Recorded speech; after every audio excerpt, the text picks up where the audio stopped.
当一位来自台北的机械师赶到现场修理一架属于亿万富翁的喷气式飞机时，迎接他的是鄙夷的目光。几分钟后，他让全世界都为之震惊。当马库斯·陈将他那辆旧皮卡车停在维斯特莱克国际机场私人跑道上时，机库里回荡起阵阵笑声。透过 VIP 航站楼的钢化玻璃窗户，身着笔挺西装的高管们交换着难以置信和嘲弄的眼神，看着这位38岁、手上布满工作疤痕的台北机械师卸下他那破旧的工具箱。这就是你们叫来修埃文斯女士飞机的专家？埃文斯航空航天公司运营总监理查德·黑斯廷斯毫不掩饰轻蔑地问道：“我还以为我们请的是这个地区最顶尖的技术人员，而不是看起来像从路边修车铺出来的人。”马库斯听到了这番评论，但依然保持着十足的尊严，这在他的生活中早已是家常便饭。默人知道的是，这双手拯救过的豪华飞机比该机场所有持证技术人员加起来还要多。15年修理公务机的经验，4次获得国家技术卓越奖，即便如此，他的身份背景带来的冲击依旧超过了他的履历。跑道主管站在安全距离外通知说，埃文斯女士的飞机必须在2小时内起飞。我们的技术人员莫找到问题所在，如果您不能及时解决，我们就得叫亚特兰大的团队了。在晨光下，那架湾流 G650 如同一颗价值6500万美元的无瑕珠宝般闪耀。当马库斯走近时，他注意到有几双眼睛正透过航站楼的窗户注视着他，挑剔的眼睛，怀疑的眼睛，还有一双不同的眼睛，那是充满探究和好奇的观察者。让他工作。一个女人的声音像刀子一样划破了沉默。43岁的亚历山德拉·埃文斯是埃文斯航空航天公司的首席执行官，也是这架飞机的主人。他迈着坚定的步伐穿过跑道，海蓝色的西装与他那头整齐的栗色头发形成鲜明对比。他没有看那些高管，只看向马库斯。你需要多久？取决于问题本身，女士。马库斯毫不退缩地迎上他的目光。你有1个小时。亚历山德拉看了看他那价值超过马库斯年薪的腕表，让我看看你的本事。当高管们回到舒适的空调房里时，马库斯打开了主检修面板，立刻就明白了情况的严重性。增压系统出现了灾难性故障，而之前的技术人员误把它当成了简单的电气问题。如果飞机在这种状态下起飞，客舱将在4500英尺高度失压，机上所有人都将丧命。他的手以外科手术般的精准开始工作，默人意识到他不仅在做维修，更是在拯救生命。他用眼角余光看到亚历山德拉·埃文斯正透过玻璃专注地看着他，那眼神与其他人截然不同，不是鄙夷，而是认可。30分钟后，问题解决了。马库斯合上检修面板，用一块破旧的抹布擦了擦手，开始收拾工具。他的工作完成了，道谢从来都不是必须的，对他这样的人来说更是如此。把工作做到完美是人们最低的期望，从不是值得庆祝的理由。就在这时，亚历山德拉·埃文斯再次走出航站楼，这次只有他一个人。他径直走向马库斯，无视团队成员困惑的目光。他们原本需要多久才能发现真正的问题？他声音沉稳地问。他们永远也发现不了，马库斯直言不讳，在那之前飞机就会坠毁，机上无人生还。接下来的沉默沉重如铅。亚历山德拉的目光异常锐利地审视着马库斯。跟我来。他的命令让所有人都大吃一惊，尤其是理查德·黑斯廷斯，他看着这一幕越来越不安。此刻机场里默人能想到，这不仅是一架修好的飞机或几条被拯救的生命，更是一个挑战根深蒂固偏见的故事的开端。它将揭露航空业精英几十年来试图掩盖的真相。最重要的是，刚刚拯救了这架飞机的人，正是埃文斯航空航天公司半数机队所配备的增压系统的设计者，而理查德·黑斯廷斯却因此获得了所有荣誉和晋升。如果这个关于偏见与认可的故事触动了你，请订阅频道，了解一生的骑士如何能通过一个简单的正义之举转化为胜利。谁能想到，亚历山德拉·埃文斯接下来的决定不仅会改变马库斯的人生，还会撼动整个行业的根基。高管们的目光追随着马库斯和亚历山德拉离开飞机的身影，空气中弥漫着猜测和紧张的低语。理查德·黑斯廷斯皱着眉头，脸上写满忧虑，身体紧绷得像一根即将崩断的琴弦。马上到我办公室来，亚历山德拉说着，把马库斯带到航站楼内一个很少有员工能进入的区域。一路上两人没有交谈，只有他们的脚步声在光洁的走廊里回响。私人办公室兼具奢华与实用。亚历山德拉关上门，示意马库斯坐下，然后自己坐在办公桌后。你能告诉我你的全名吗？他一边问，一边审视着他的每一个细节。马库斯·陈。一阵死寂笼罩了房间，他在平板电脑上输入了些什么，眼睛微微睁大。马库斯·陈 ，MJ， 他喃喃自语。我们 G7 增压系统所有原创设计上都刻着这个缩写。马库斯依旧面无表情，但手指轻轻攥紧了座椅的扶手。他知道了，3项专利，4项创新奖。Technic 大学航空航天工程硕士学位，即便如此，他仍像个普通机械师一样修理飞机。为什么？因为郊区的台北工程师默认会雇佣他来领导研发团队，他毫不犹豫地回答，而机械师得付账单，埃文斯女士。亚历山德拉打开一个抽屉，拿出一个文件夹，里面是详细记录 G7 系统开发过程的公司文件，所有文件都由理查德·黑斯廷斯作为首席工程师签署。你知道这个系统在过去5年给我的公司带来了多少利润吗？他翻看着文件问。大约 4.28 亿美元，马库斯回答。该系统降低了 23% 的燃油消耗和 31% 的维护成本。亚历山德拉抬起头，惊讶于他回答的精准度。理查德因此获得了3次晋升和250万美元的奖金。他继续说，而我还在修飞机。马库斯面无表情地接话。一阵急促的敲门声打断了谈话。理查德·黑斯廷斯未经允许就闯了进来，脸上混合着虚假的担忧和难以掩饰的焦虑。亚历山德拉，董事会在等你视频会议，我们得讨论。看到马库斯时，他顿住了，表情变得严肃。他怎么还在这里？维修不是已经结束了吗？实际上，我们正在讨论知识产权问题。亚历山德拉平静地回应，具体来说是 G7 系统。黑斯廷斯的脸色明显变得苍白。我不明白一个机械师能对这场讨论有什么贡献。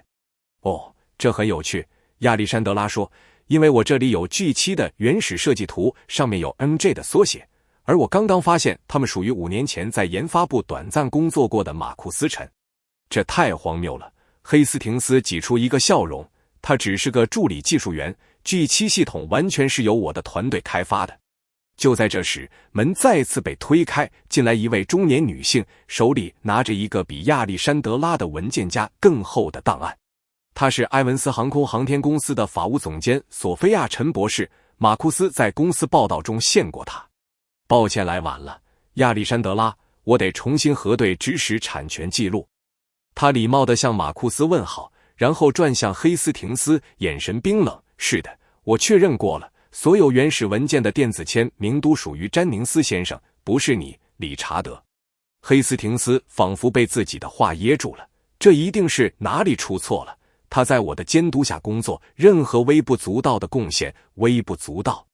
亚历山德拉打断他，在平板电脑上打开另一个文件。理查德，这是你发给人力资源部的邮件，建议以技术不称职为由解雇詹宁斯先生。就在他将完整的 G7 项目提交到内部系统3天后。马库斯平静地看着这一幕，连他自己都感到惊讶。5年前，当他像个罪犯一样被保安赶出大楼，在全体员工面前受辱时，他曾发誓总有一天真相会水落石出，只是没想到会以这样的方式来得如此突然。詹宁斯先生，亚历山德拉转向他，陈博士准备了一些文件，我希望你过目。基本上，我们提议追诉承认你的著作权，支付拖欠的版权经济补偿，还有一个提议。什么样的提议？马库斯声音坚定地问。能创造历史的提议。他说完，转向黑斯廷斯。理查德，在内部调查结束前，你被暂时停职，请把你的工作证交给保安。黑斯廷斯犹豫了，脸上满是压抑的愤怒。你们不能这么做。董事会永远不会同意，1小时后董事会就会知道。亚历山德拉打断他，如果你想保留一点尊严，我建议你现在就从那扇门出去，免得我叫保安。当黑斯廷斯猛地关上门离开后，亚历山德拉转向马库斯和索菲亚，现在我们可以真正开始了。接下来的2个小时里发生的事情，不仅改变了马库斯的未来，也改变了埃文斯航空航天公司内部的整个权力结构。当索菲亚审核法律文件时，马库斯惊讶地发现了关于亚历山德拉·埃文斯的事。他不仅在纠正一个错误，他的眼神里还有更多东西，是一种认可，一种对更重大事物的理解。没人能想到，亚历山德拉·埃文斯也有自己的秘密。他的文件夹里不仅有关于 G7 系统的文件，还有一份长达2年的详细调查，内容是他自己公司内部系统性的歧视和创意剽窃模式。马库斯陈不是第一个受害者，只是最杰出、留下最确凿证据的一个，而亚历山德拉一直在耐心等待从内部瓦解整个体系的最佳时机。与此同时，在机场停车场，理查德·黑斯廷斯绝望地给他的董事会同僚打电话，他的帝国正在崩塌，但他手里还有王牌、文件和联盟，这些不仅能摧毁马库斯的职业生涯，还能撼动亚历山德拉·埃文斯的地位。但他不知道的是，他的每一个动作都在被监视，每一个电话都被记录下来，真正的战斗才刚刚开始。亚历山德拉·埃文斯的私人会议室与机场其他地方截然不同。马库斯坐在真皮座椅上有些不自在，他关上门，将2人与航站楼的喧嚣隔绝开来。你修理的增压系统，亚历山德拉开口道，是 G7 的改进版，对吗？马库斯面无表情，是的，女士，一个据说是理查德·黑斯廷斯设计的系统，他还因此获得了7位数的奖金。他把一个文件夹推过桌子，奇怪的是，这个系统的原始设计图上有 MJ 的缩写。2人之间沉默了几秒。亚历山德拉继续说，5年前，你是埃文斯航空航天公司的初级工程师，在向研发部提交完整项目3天后，以技术不称职为由被解雇。我得付账单，马库斯平静地回答，机械师也得付账单。亚历山德拉身体前倾，你知道我还发现了什么吗，詹宁斯先生？在过去10年里，不止你一个人，有7名有才华的员工在类似情况下被解雇，都是来自少数族裔背景，都在做出重大创新贡献后不久。门开了，一位中年女性拿着平板电脑走进来，抱歉迟到了，马库斯，这位是凡妮莎·陈博士，我们的新法务总监。凡妮莎负责这项调查已有8个月。律师点头致意，詹宁斯先生，我们有充分证据表明埃文斯航空航天公司内部存在系统性的知识产权剽窃行为，你的案子只是冰山一角。马库斯的脑海中闪过记忆碎片，独自在实验室工作的夜晚，解决了没人能破解的增压问题时的激动，黑斯廷斯看到结果时算计的眼神，被保安赶出去时的公开羞辱。你为什么要告诉我这些？他问。因为我需要你的帮助，亚历山德拉回答。理查德·黑斯廷斯控制着半数董事会，他有强大的朋友，我需要确凿的证据来扳倒他。我能得到什么？认可、版权经济补偿。他犹豫了一下，还有5年前就该属于你的创新总监职位。马库斯几乎要笑出来，你真以为董事会会接受一个台北机械师当总监？亚历山德拉第一次笑了，当他们明白其中的利害关系时，就别无选择了。陈博士把一份文件推过桌子，这是保密协议，我们在这里讨论的。一阵急促的敲门声打断了他们。理查德·黑斯廷斯未经允许就进来了，脸上挂着虚假的担忧。亚历山德拉，董事会在等你。为什么这个外包员工还在这里？我们在讨论 G7 系统。亚历山德拉平静地回答。黑斯廷斯的脸色微微发白，我不明白一个机械师能对高级工程问题有什么贡献。很有趣，不是吗？亚历山德拉在平板电脑上展示了一个设计图，这些是带有 MJ 缩写的原始设计图。马库斯只是个助理技术员，黑斯廷斯强装笑容，任何微不足道的贡献，微不足道。亚历山德拉打断他，我有你发的邮件，建议以技术不称职为由解雇詹宁斯先生，就在他提交这个项目3天后。黑斯廷斯很快恢复了镇定。亚历山德拉，我们有一个重要的视频会议，董事会不会等你听这些阴谋论的。亚历山德拉站起来，在内部调查结束前，你被暂时停职。你们不能这么做，他喊道。董事会永远不会同意，1小时后董事会就会知道。亚历山德拉打断他，我建议你保留一点尊严，现在就出去。门关上后，亚历山德拉转向马库斯，距离股东大会还有2周，我们需要在那之前拿出确凿证据。我有更好的东西，马库斯终于开口，我有 G7 的原始原型机，上面有我标注日期并电子签名的开发记录，此外我还有录音。亚历山德拉的眼睛睁大了，5年前的录音。黑斯廷斯详细说明如何从公司记录中删除我的贡献，如何一步步诋毁我。陈博士印象深刻，你是怎么做到的？马库斯第一次笑了。我在城市最贫穷的社区长大，靠修理电子设备为生。我很早就知道，像我这样的人需要防备像他那样的人。亚历山德拉·埃文斯没想到的是，马库斯不仅保留了自己案件的证据，在做机械师的5年里，他还精心整理了每一项被窃取的专利，每一个被剽窃的创意，每一个被偏见浪费的人才。他那副普通人的样子是他最好的伪装。当他修理亿万富翁的飞机时，他在秘密收集点燃整个体系的燃料。理查德·黑斯廷斯以为自己面对的只是一个受辱的机械师，却即将发现他面对的不仅是一位工程天才，更是一位耐心的战略家。他把5年的被迫隐形转化为对抗轻视者的完美武器。6个月后，埃文斯航空航天公司总部焕然一新。曾经完全由特定群体占据的高管层，现在体现了亚历山德拉·埃文斯承诺实施的多样性。在这个新篇章的中心是马库斯陈，他不再是一个无名的机械师，而是技术创新总监，掌管着他曾创造 G7 系统的部门。几个月前召开的那次特别股东大会已载入美国企业史册。亚历山德拉·埃文斯在陈博士的陪同下，展示了系统性歧视和知识产权剽窃的确凿证据，最后播放了那段毁灭性的录音。理查德·黑斯廷斯的声音在座无虚席的礼堂音响中回荡。我们得摆脱那个自以为是的机械师，把系统据为己有，抹去它的任何痕迹。谁会相信一个郊区台北人能创造出如此精密的东西？我们的客户信任的是我们，不是他那样的人。随后的沉默被越来越大的愤怒低语打破，公司股价当天暴跌 18%。但接下来发生的事甚至让最怀疑的人都感到惊讶。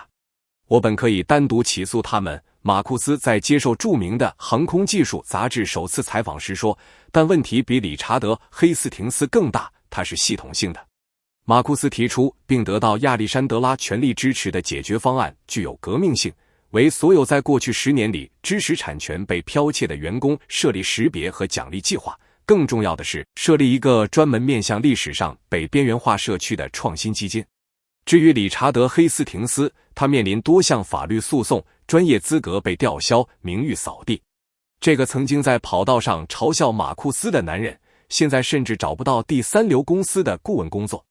复仇不是我的目标。在埃文斯航空航天公司资助的社区技术开发中心落成典礼上，马库斯向亚历山德拉坦言，正义是让人们看到真相。这个中心就建在马库斯长大的社区，为无法获得优质正规教育的年轻人提供高级技术继续培训。在他的指导下，该项目的学生已经提出了3项革命性的专利。你知道什么最讽刺吗？亚历山德拉看着一群正在研究原型机的青少年，对马库斯说，如果黑斯廷斯当初愿意和你分享功劳，他现在还是总监。贪婪让人们完全低估了他人的潜力。更令人惊讶的是，在马库斯入职3个月后，亚历山德拉向他提出的提议，这不仅仅是一个高管职位，而是名副其实的合作。当他提议合并时，我觉得这简直是疯了。马库斯在《早安美国》节目中坦言，不是人们猜测的联姻，而是企业合并。我在做机械师的5年里，一直靠车库维持的小工程公司，现在估值达到了埃文斯航空航天 30% 的股份。那些曾在跑道上嘲笑过他的前高管们再也笑不出来了。有些人因无法在他手下工作而辞职，另一些人则痛苦地意识到，才华和能力没有地域之分。事件1周年时，亚历山德拉组织了一场特别活动，所有员工都受邀参加马库斯团队开发的新型推进系统发布会。这项技术能将商用飞机的燃油消耗降低 40%。1年前，你们中许多人目睹了一位来自台北的机械师在拯救生命时被嘲笑。亚历山德拉在演讲中开场。今天，同一个人正在拯救我们的行业，我们的星球。更重要的是，他在拯救那些可能被偏见扼杀的梦想。马库斯看着台下，认出了那些曾经鄙夷他，如今却起立为他鼓掌的面孔。他并不为这种转变感到特别自豪，他知道有些人鼓掌是出于利益，而非真正的转变。但看到不同背景的年轻工程师如今能担任曾经遥不可及的职位，他知道所有的努力都值得。前排坐着一个意想不到的身影，他72岁的母亲詹宁斯夫人。她一生都在写字楼做清洁工，只为让儿子能读书。此刻，他的眼中闪烁着强忍的泪水。真正的改变，马库斯在演讲中总结道，不在于像我这样的人打破障碍取得成功，而在于我们打开大门，确保才华不会因荒谬的偏见而被浪费。真正的正义不仅是个人的，更是结构性的。